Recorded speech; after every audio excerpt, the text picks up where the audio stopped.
δούμε πρώτα τι είπε ο Τραμπ αμέσως μετά το χτύπημα, κυρίες και κύριοι. Δείτε.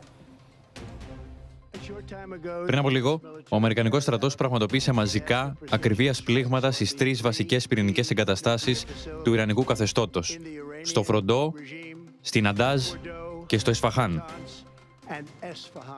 Όλοι άκουγαν αυτά τα ονόματα για χρόνια, καθώς το Ιράν οικοδομούσε αυτή τη φρικτά καταστροφική επιχείρηση. Στόχος μας ήταν η καταστροφή της δυνατότητας του Ιράν να εμπλουτίζει ουράνιο και ο τερματισμός της πυρηνικής απειλής που θέτει ο νούμερο 1 κρατικός χορηγός της τρομοκρατίας στον κόσμο. Απόψε μπορώ να ανακοινώσω στον κόσμο ότι τα πλήγματα ήταν μια θεαματική στρατιωτική επιτυχία.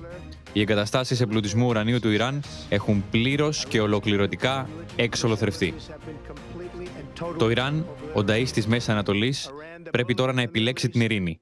Αν δεν το κάνει, τα επόμενα πλήγματα θα είναι πολύ μεγαλύτερα και πολύ ευκολότερα.